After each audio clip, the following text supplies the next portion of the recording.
Hello नमस्कार दोस्तों, मैं दीपक कुमार और दीपक जीएस क्लासेज में आपका स्वागत है। इससे पहले हम आगे टॉपिक पढ़े, यानी कि अब कौन टॉपिक पढ़ रहा है, भारत शासन अधिनियम 1858।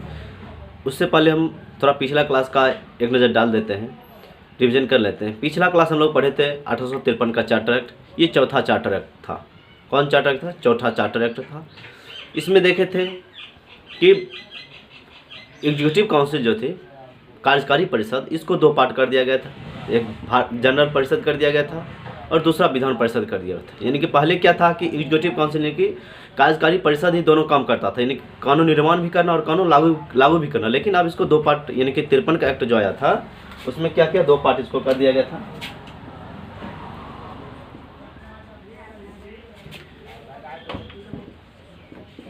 दो पार्ट कर दिया था। जनरल परिषद काम क्या था? उसका काम था कानून को, नियम को लागू करना, और विधान परिषद जो कानून बनाता था, विधान परिषद कानून बनाता था। उसके बाद देखे थे कंपनी, ईस्ट इंडिया कंपनी का जो प्रशासनिक अधिकार था उसको अनिश्चित काल के लिए बढ़ा दिया गया था। इससे पहले देखे व्यापारिक अधिकार तो 33 में ही खत्म हो गया था, लेकिन 53 में क्या होता है कि उसका प्रशासनिक अधिकार को अनिश्चित काल के लिए बढ़ा दिया जाता। यानी कि अब क्राउन जब चाहे तब इसको प्रशासनिक अधिकार ले सकता था। उसके बाद देखे थे कि आईसीएस की परीक्षा हेतु आईसीएस के हेतु लिखित परीक्षा का आयोजन किया जाने लगा था। किसके सिफारिश पर? 1854 में लॉर्ड मैकाले समिति के सिफारिश पर। उसके बाद देखे थे जो विधि मेंबर था, लॉ मेंबर, उसको अब अस्थायी बना दिया गया था। इससे पहले था कि 3+1 देखे थे, उसमें अस्थायी सदस्य था। लॉ मेंबर कौन था? अस्थायी सदस्य था, लेकिन अब इसको अस्थायी बना दिया गया था। उसके बाद देखे थे कि बोर्ड ऑफ डायरेक्टर में है क्राउन अब अपने आदमियों को भी नियुक्त करने लगा था। इससे पहले बोर्ड ऑफ कंट्रोलर में ही सिर्फ क्राउन अपने आदमी को नियुक्त करता था, लेकिन अब क्या किया 1853 के चार्टर एक्ट में, क्या बोर्ड ऑफ डायरेक्टर यानी कि जो उपनिवेशक था, यानी कि शेयर धारक जो कंपनी में शेयर करेगा, अब उसमें भी क्राउन ने अपने आदमी को नियुक्त कर दिया। नियुक्त किया उसको क्या किया कि कंपनी जो बोर्ड ऑफ डायरेक्टर था उसको संख्या को कम कर दिया, और जो संख्या जितना कम है उसमें से 6 आदमी, यानी कि 6 आदमी को क्राउन अपने तरफ से नियुक्त करेगा।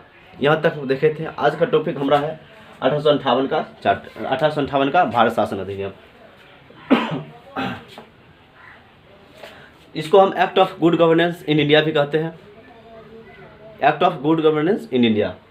जब ये भारत शासन अधिनियम आया था 1858 में, तो इस समय क्राउन कौन था? विक्टोरिया थी। क्राउन में तो ताज, पता है ब्रिटेन में क्या चलता है? ताजशाही, यानी कि राजशासन चलता है, राजशाही चलता है। तो ताज कौन थी? विक्टोरिया थी। इसका शासनकाल पता होगा 1837 से 1901 तक रहेगी। 1901 तक ताज कौन रहेगी? विक्टोरिया रहेगी। तो इसमें कोई छेड़छाड़ नहीं, 1901 तक इसी को जानना है। उसके बाद प्राइम मिनिस्टर कौन था? पामस्टन था। क्वेश्चन आता है कि जब 1858 का भारत शासन अधिनियम आया था तो उस समय ब्रिटेन का प्राइम मिनिस्टर कौन था, प्रधानमंत्री कौन था? तो पामस्टन था। और इसको प्रेजेंट किसके द्वारा किया गया था? तो लॉर्ड स्टैनली के द्वारा, यानी कि प्रस्तुत, ये जो भारत शासन अधिनियम आया था उसको प्रस्तुत किसने किया था? लॉर्ड स्टैनली ने प्रस्तुत किया था। और भारत का गवर्नर जनरल कौन था? लॉर्ड कैनिंग था। अब यही आगे चलकर विक्टोरिया की, यानी क्राउन का रिप्रेजेंटेटिव बनेगा, यानी कि अब आगे चलकर वायसराय बनेगा तो उसका रिप्रेजेंटेटिव बन जाता है। तो देखिए, और सब एक्ट जो आता था उसमें उतना कोई खास नहीं रहता था, लेकिन ये एक्ट कोई खास है, क्योंकि अब भारत से न ईस्ट इंडिया कंपनी की समाप्ति होने वाला। क्या ईस्ट इंडिया कंपनी अब समाप्ति के कगार पर है, अब समाप्त हो जाएगा। तो पहले कौन शासन करता था? ईस्ट इंडिया कंपनी शासन करता था। अब आएगा राजशाही शासन। आपको इसे पहले भी बता दिए थे। 1858 से 1947 तक किसका शासन रहेगा? क्राउन का शासन रहेगा।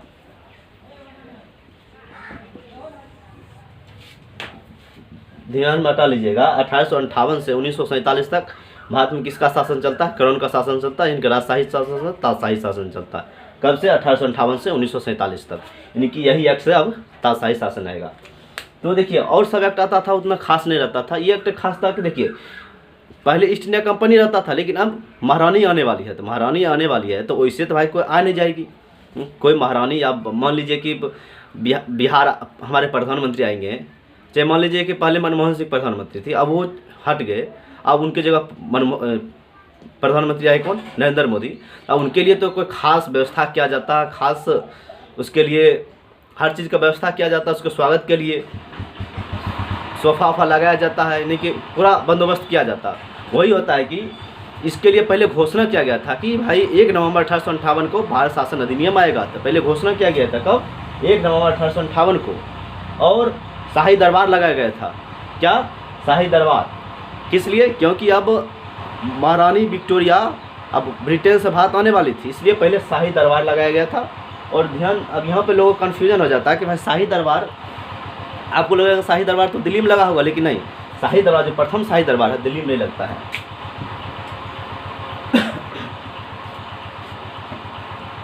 शाही दरबार कहाँ लगेगा? इलाहाबाद में।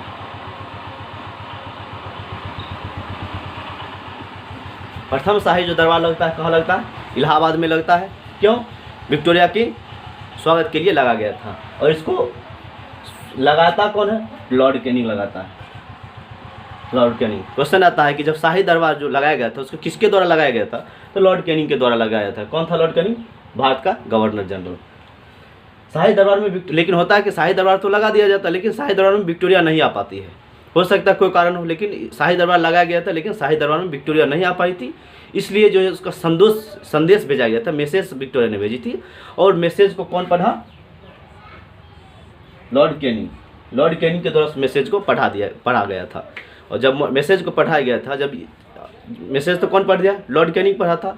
लेकिन इसे भारतीय शिक्षित वर्ग द्वारा भारतीय मैग्ना कार्टा कहा गया था। ध्यान दीजिए, शब्द आता है मैग्ना कार्टा। भारतीय शिक्षित वर्ग जो था, जो एजुकेट पर्सन थे, उन्होंने इसे भारतीय मैग्ना कार्टा कहा। तो मैग्ना कार्टा शब्द क्या था? मैग्ना कार्टा शब्द की उत्पत्ति भी कहाँ से होती है? इंग्लैंड से होती है।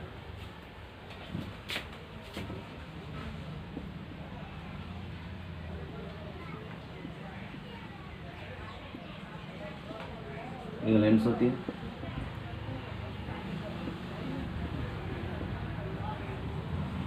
1215 के आसपास की बात है। उस समय राजा कौन था? किंग जॉन था।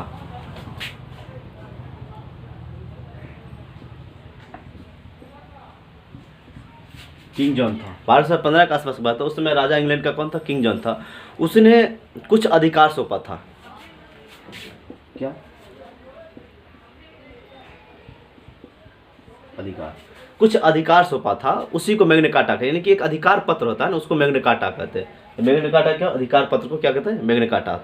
अब बात आता है भारत शासन अधिनियम 1858 आया, लेकिन आया क्यों? कुछ तो कारण होगा। बिना कारण तो कोई चीज़ होता नहीं। अब हम कि उसमें भी अब ब्रिटिश अब ईस्ट इंडिया कंपनी को समाप्त करने वाला है, अब राजशाही शासन आएगा, तो उसका तो कुछ न कुछ अच्छा रीजन होगा, भयंकर रीजन हुआ होगा, इसलिए तो शासन आया होगा। होता है कि 1857 का विद्रोह होता है। पता होगा 1857 का भारत का प्रथम स्वतंत्रता संग्राम कहा जाता है 1857 का विद्रोह को।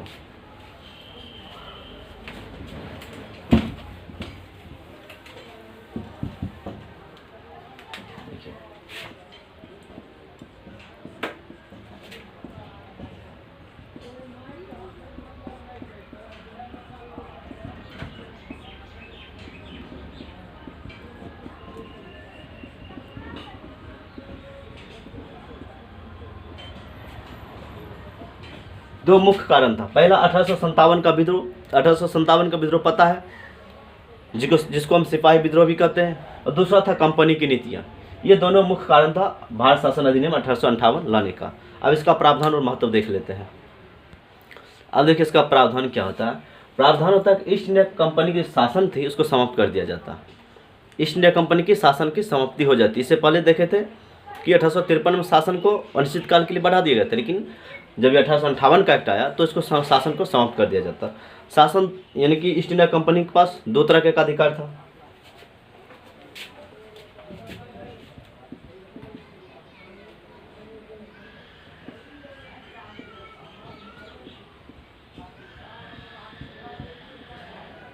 दिख रहा है?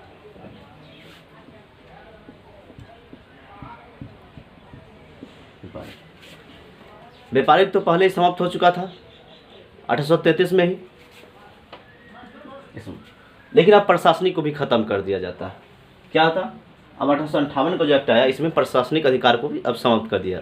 अब ईस्ट इंडिया कंपनी भारत में नॉर्मल व्यापार के तरह, यानी कि अदर जो कंपनी आती थी उसके तरह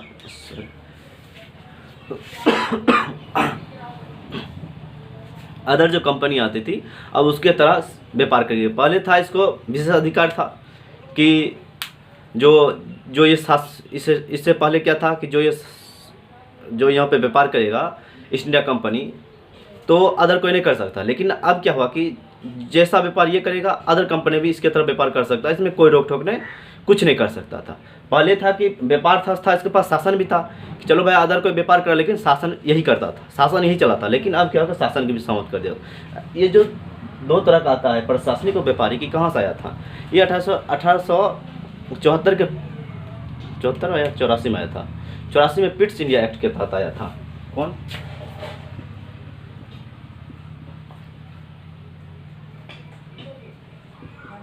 सॉरी 1784 में पिट्स इंडिया एक्ट आया था। उसी के दरमियान ये द्वैध शासन आया था, कंपनी में द्वैध शासन आया था। पता होगा आपको द्वैध शासन आया था किसके तहत? 1784 के पिट्स इंडिया एक्ट के तहत कंपनी में द्वैध शासन आया था। अब उसको अब समाप्त कर दिया गया था। अब क्या होता है, अब ये समाप्त हो जाता है, यानी कि बोर्ड ऑफ कंट्रोलर और बोर्ड ऑफ डायरेक्टर दोनों आया था, अब इसको दोनों को समाप्त कर दिया गया। अब ईस्ट इंडिया कंपनी भारत में पूर्णतः समाप्त हो गया था। उसके बाद होता है क्या, गवर्नर जनरल ऑफ इंडिया, यानी कि भारत का जो गवर्नर जनरल था अब उसको बदलकर governor General and viceroy of India कर दिया। गवर्नर जनरल तो लगा ही रहता है इसके नाम में, वायसरॉय ऑफ इंडिया कर दिया जाता है। अब देखिए कोई भी व्यक्ति है उसके जब पद में उन्नति होती है तो कुछ न कुछ चेंज होता है। अब यहाँ तो था डायरेक्ट, देखिए पहले था ईस्ट इंडिया कंपनी था, अब कौन आया, क्राउन आया। तब ईस्ट इंडिया कंपनी का जो नाम है वही नाम रख देगा, तो ईस्ट इंडिया कंपनी और क्राउन में कुछ फर्क तो रहेगा नहीं। कहाँ क्राउन यानी कि ताज राजा, और कहाँ ईस्ट इंडिया कंपनी उसको एक तरह समझिए नौकर, तो दोनों में तो फर्क है, इस नाम तो चेंज करना पड़ेगा, इसलिए नाम उसको चेंज कर दिया जाता। पहले था भारत का गवर्नर जनरल, अब उसको नाम बदल कर क्या कर दिया गया, governor general viceroy of India, यानी कि अब गवर्नर जनरल को, भारत का गवर्नर जनरल जो था अब उसको वायसरॉय कर दिया गया था। और प्रथम वायसरॉय कौन बना था, लॉर्ड कैनिंग बना था।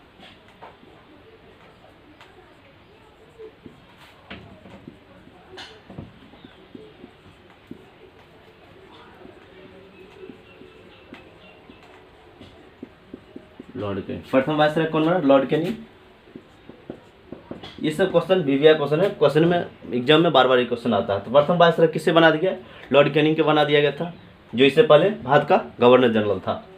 उसके बाद क्या होता है, अब जो वायसरॉय था, जो ये वायसरॉय हुआ, अब जो भी वायसरॉय होगा अब ये महाराजा या महारानी का प्रतिनिधित्व करेगा। इससे पहले भी बताए थे कि जो अब आएगा वायसरॉय वो महाराजा या महारानी का यानी कि क्राउन का प्रतिनिधित्व करेगा। तो ये क्या, वायसरॉय भारत में महाराजा यानी महारानी का प्रतिनिधित्व करेगा, और यह सम्राट द्वारा नियुक्त किया जाएगा। अब जो वायसरॉय है डायरेक्ट कौन नियुक्त करेगा, क्राउन नियुक्त करेगा, चाहे सम्राट हो या सम्राज्ञी हो उसके द्वारा नियुक्त किया जाएगा। उसके बाद यह सेक्रेटरी ऑफ स्टेट को रिपोर्ट करेगा। रिपोर्ट किसको करेगा, सेक्रेटरी ऑफ स्टेट को रिपोर्ट करेगा। अब देखिए यहाँ पे थोड़ा कंफ्यूजन होगा, प्रथम वायसरॉय कौन हो गया, लॉर्ड कैनिंग हो गया। इससे पहले देखे थे 1773 का जो एक्ट आया था उसमें क्या हुआ था, बंगाल के गवर्नर को बंगाल का गवर्नर जनरल बना दिया गया था।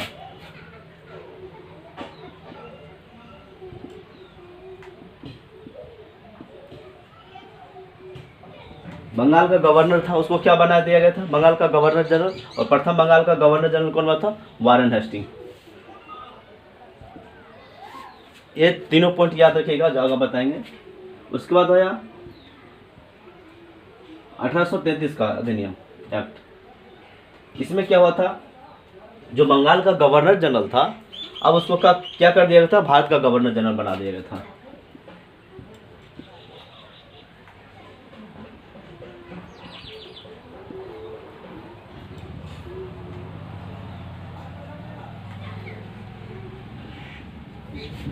1833 का जब चार्टर एक्ट आया था उस समय क्या किया, बंगाल का जो गवर्नर जनरल था अब उसको भारत का गवर्नर जनरल बना दिया। तो प्रथम भारत का गवर्नर जनरल कौन बना था, विलियम बेंटिंक बना था। प्रथम भारत का गवर्नर जनरल विलियम बेंटिंक, यहाँ से कन्फ्यूजन आता है। और प्रथम भारत का बंगाल का गवर्नर जनरल वारेन हेस्टिंग। अब क्या होता है 1858 के एक्ट में,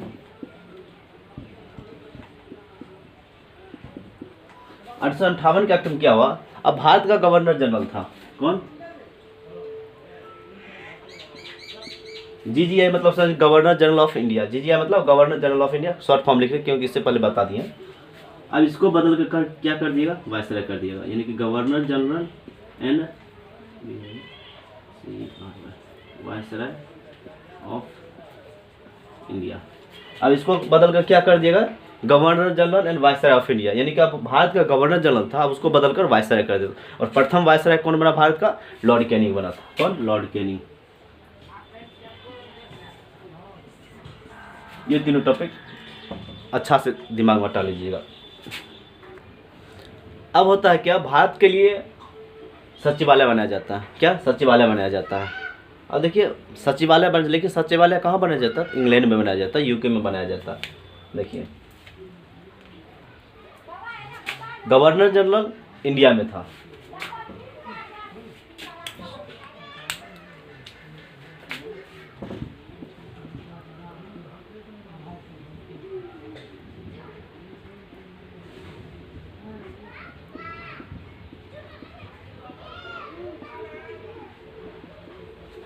गवर्नर जनरल कहाँ रहता था, इंडिया में, लेकिन सचिवालय कहाँ बनाया गया था, इंग्लैंड में, यानी कि यूके में, ब्रिटेन में बनाया गया था। देखिए ये भारत मामलों का देख रही, सचिवालय किस लिए बना, भारत सचिवालय बनाया गया था। ये जो ये भारत सचिवालय लिख लीजिए, भारत सचिवालय बनाया गया था। इसका काम था कि भारत मामलों का देखरेख करना। भारत था भारत सचिवालय, लेकिन कहाँ था, इंग्लैंड में था। यहाँ कन्फ्यूजन है कि भारत सचिवालय भारत में बना था, नहीं, भारत सचिवालय कहाँ बनाया गया था, इंग्लैंड में बनाया गया था। और इसका काम क्या था, भारत के मामलों का देखरेख करना काम था इसका, भारत सचिवालय का। कहाँ था, इंग्लैंड में था। और भारत का कौन रिप्रेजेंट करता था, गवर्नर जनरल रिप्रेजेंट करता था, जिसका प्रमुख भारत सचिव होता है। जो भारत सचिवालय जो बनाया गया था इंग्लैंड में, उसका प्रमुख किसे बनाया गया, तो भारत सचिव को बनाया था। और भारत सचिव कौन होता था, कैबिनेट मंत्री। जैसे सांसद होता है, अपने यहाँ भी सांसद होता है, संसद में कौन बैठता है, कैबिनेट मंत्री बैठता है। उस तरह ब्रिटिश में भी संसदीय प्रणाली आरंभ हो गई थी, ब्रिटिश में संसदीय प्रणाली आरंभ हो गई थी। और संसदीय प्रणाली आरंभ हो गई थी, यानी कि वहाँ भी कैबिनेट मंत्री होगा। तो वहाँ का जो कैबिनेट मंत्री था वही भारत सचिव होता था। भारत सचिव यानी कि भारत सचिवालय का हेड, भारत सचिव। और प्रथम भारत सचिव कौन बना था, ये प्रथम भारत सचिव है। प्रथम भारत सचिव किससे बनाया गया था, लॉर्ड एस्टेनी को भारत सचिव बनाया गया था। अब देखिए एक छोटा सा समझ लीजिए टॉपिक। देखिए होता था क्या, दिख रहा है,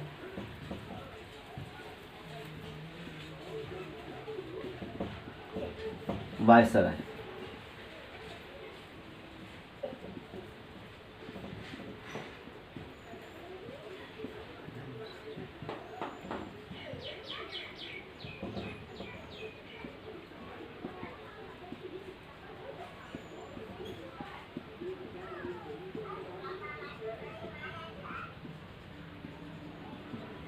इस तरह से चलता था, यानी कि भारत में कौन था, वायसराय था। वायसराय क्या काम था, ये रिपोर्ट किसको करेगा, भारत सचिव को। ये रिपोर्ट किसको करेगा, भारत सचिव को। भारत सचिव किसको रिपोर्ट करेगा, ब्रिटिश सांसद को।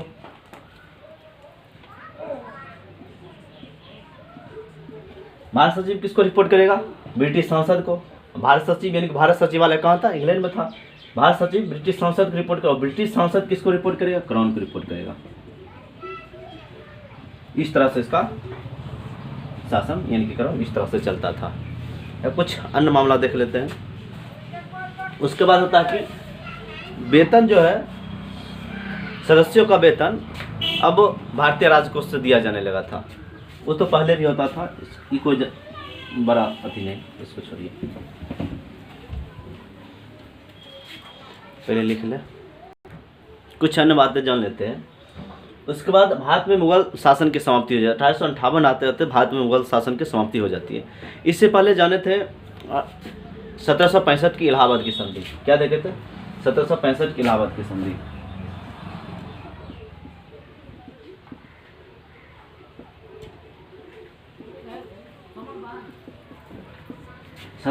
की इलाहाबाद में संधि में क्या देखे थे कि मुगल हार गया था, यानी कि भारत में जो संयुक्त सेना थी हार गई थी।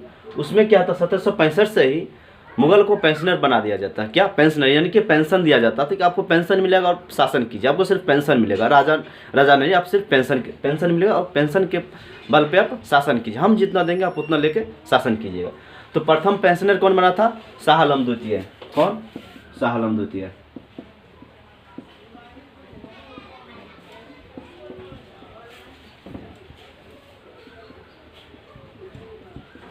पेंशनर, प्रथम पेंशनर कौन था? शाह आलम द्वितीय। तो 1765 से ही तो मुगल को कमजोर कर दिया गया था, यानी कि पेंशनर बना दिया गया था। लेकिन 1858 आते आते मुगल को समाप्त कर दिया गया था। क्या था? मुगल को समाप्त कर दिया था। और लास्ट मुगल कौन था? बहादुर शाह जफर द्वितीय। कौन? बहादुर शाह जफर द्वितीय लास्ट में था, जिसको रंगून में दफनाया गया था। कहाँ? रंगून में। उसके बाद होता डॉक्ट्रिन ऑफ लैप्स, यानी कि व्यापकगत का जो सिद्धांत था, जिसको हड़प की नीति कहते, उसको भी समाप्त कर दिया जाता। कौन लाया था? डलहौजी ने लाया था। ये क्या था?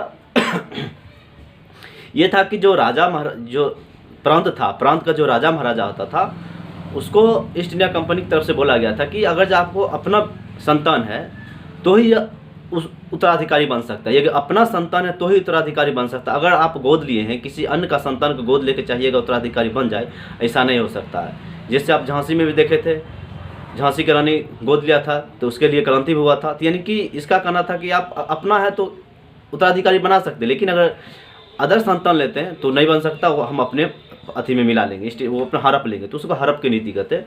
वही डॉक्ट्रिन ऑफ लैप्स था, उसका भी समाप्त कर दिया गया था। उसके बाद हुआ कि भारतीय रियासतों और धार्मिक मामलों, यानी कि रियासत में तो समाप्त कर दिया डॉक्ट्रिन ऑफ लैप्स के, यानी कि हड़प नीति समाप्त कर दिया, यानी कि रियासत में अब हस्तक्षेप करेगा नहीं। दूसरा हुआ कि धार्मिक मामलों में भी वो हस्तक्षेप, यानी कि अब इसका कहना था कि हम धार्मिक मामलों में भी हस्तक्षेप करेंगे, हस्तक्षेप नहीं करेंगे। एक तो हम आपको रियासत में भी हस्तक्षेप नहीं करेंगे, दूसरा कि धार्मिक मामला में भी हस्तक्षेप नहीं करेंगे। तो आज का टॉपिक यहीं तक। अब अगला टॉपिक पढ़ेंगे 1861 का।